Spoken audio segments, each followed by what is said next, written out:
Bonjour à toutes et tous, j'espère que vous êtes toutes et tous bien, ça me fait très plaisir de vous retrouver aujourd'hui pour une toute nouvelle vidéo et aujourd'hui il sera question du dernier polar bien flippant, bien angoissant, bien sinistre en date avec un Nicolas Cage dans son rôle le plus habité et méconnaissable depuis, je sais pas, plus d'une décennie maintenant, Longlegs, réalisé par Oz Perkins, le film d'Anthony Perkins, donc qui suit une protagoniste agent du FBI qui s'appelle Lee Harker, qui est jouée par Maika Monroe, que vous avez peut-être pu voir dans It Follows, le thriller carpenterien de David Robert Mitchell, qui a aussi fait Under the Silver Lake, et qui est d'ailleurs en train de réaliser la suite de It Follows. Maika Monroe donc, se lance donc dans une enquête donc, pour démasquer ou attraper donc, le tueur, donc s'appelle Longlegs, voilà, donc, qui a assassiné une famille par le passé, et donc qui laisse des messages codés après ses meurtres. Voilà. Waouh. Et bah écoutez, autant vous dire que je m'attendais pas du tout à ce que ce soit un film aussi angoissant et est-ce que Nicolas Cage soit aussi terrifiant. Alors, je sais pas s'il y a que moi qui est vraiment ressorti une angoisse aussi palpable du début à la fin, et s'il y a que moi qui ai trouvé que Nicolas Cage est un acteur vraiment qui disparaissait totalement derrière son personnage de tueur en série. Mais alors pour moi, la séance à la fois c'était un bon film, un très très bon polar, mais à la fois c'est quand même une séance qui s'est, je dirais que j'ai quand même assez mal vécu, puisque je suis allé le voir parce que je me suis dit, il a l'air bien, et voilà, je voyais qui fonctionnait bien aux États-Unis, qu'il y avait quelques bons retours ici et là, donc je me suis dit, allez, je tente. Et puis de toute façon, j'aime beaucoup les thrillers, les huis clos, les polars, etc. Voilà, tout ce qui est Science d'Agneau, Seven, Hannibal Lecter et tout ça. J'aime bien, voilà, j'aime bien les trucs comme ça. Et je dois avouer que je m'attendais pas à être aussi terrifié et angoissé par ce film-là. Littéralement, dès les premières minutes, dès que le film s'ouvre, déjà il y a quand même un format dans la manière dont le générique est présenté. Tu sens que c'est pas un film comme les autres. Tu sens qu'il y a une manie, que ce film-là a été fait différemment des autres, il a été pensé différemment, qu'il y avait une vision un peu comme pour les polars à l'ancienne, si vous voyez ce que je veux dire. Et dès les premiers instants, je me suis dit, waouh, je sens que je vais flipper. Je sens qu'il faudrait que j'ai le cœur bien accroché, parce que ça va être quand même un angoissant thriller. Et effectivement, du début à la fin, j'étais constamment pris et angoissé pour les personnages, et j'avais l'impression vraiment que dans chaque plan qu'il y avait une présence qui habitait chaque plan, qu'il y avait quelque chose de vraiment malveillant qui habitait chaque plan, chaque scène, et qu'à tout moment l'héroïne ou les personnages à l'écran, il allait leur arriver quelque chose de vraiment horrible. Mais ça, vraiment, je trouve que la mise en scène et même la manière dont les personnages ou dont les décors ou dont les environnements sont exploités, il y a vraiment quelque chose de très malin, de très habile, vraiment fait pour nous faire ressentir la présence d'une redoutable chose, donc de ce fameux tueur, qu'on aperçoit justement dès l'ouverture, et qu'après, on nous représente, je dirais, 40 minutes, 1 heure après, dans la dernière partie du film. Et une fois qu'on nous a présenté l'introduction et qu'on continue à poursuivre l'histoire, vraiment, le film est extrêmement angoissant. Alors, je sais pas, mais j'ai l'impression qu'il y a que moi qui ai vécu quelque chose comme ça, mais enfin, qu'il y a que moi. Non, parce que je regardais quand même les autres spectateurs dans la salle, et j'avais l'impression de ne pas être le seul à avoir une trouille d'enfer. Et ça faisait longtemps, je dirais peut-être depuis Hérédité ou Midsommar, les films d'Ari Aster, ou même les films de Jordan Peele, ou vraiment les derniers auteurs qui ont servi des trucs, qui ont proposé des trucs vraiment costauds au niveau des scénarios, de la mise en scène.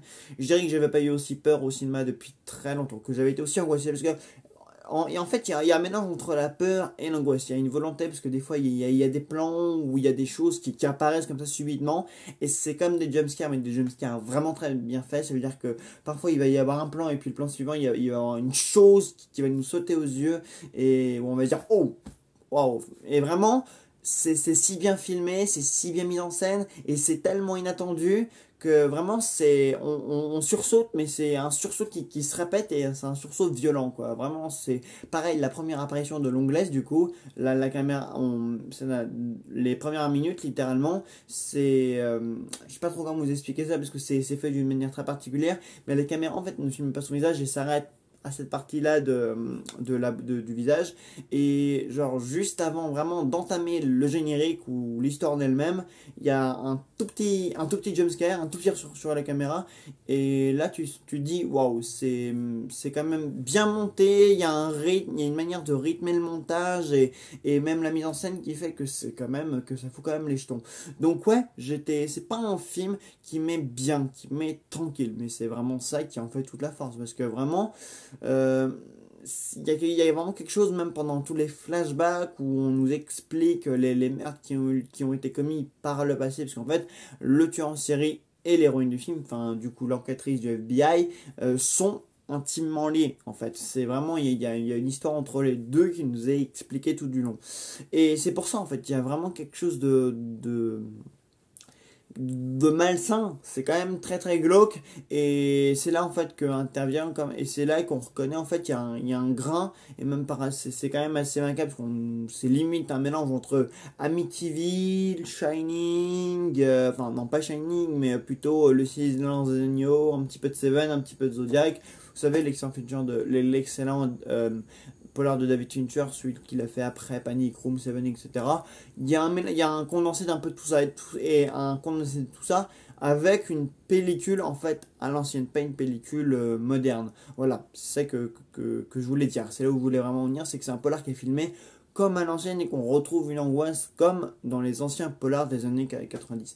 Et c'est déroutant, vraiment, c'est extrêmement déroutant parce qu'à l'époque, je sais qu'en dans les années 90, il y a les gens, enfin il y avait les films genre les projets Blair Witch ou même l'Exorciste et que ces films-là terrifiaient les gens de l'époque. Et bah là, j'ai l'impression qu'on est un peu revenu à cette ère des films d'épouvante ou des polars qui foutent vraiment les jetons, genre même les trucs comme Esther qui sont sortis il y a une quinzaine d'années maintenant, qui étaient des polars vraiment efficaces, qui prenaient où vraiment il y avait des plans où vraiment le spectateur pouvait littéralement sursauter cardiaquement tellement c'était des plans qui foutaient les jetons ou qui te marquaient quoi. Et là, bah, j'ai l'impression qu'avec Longlegs, il y a vraiment des plans, même dans les affiches, etc.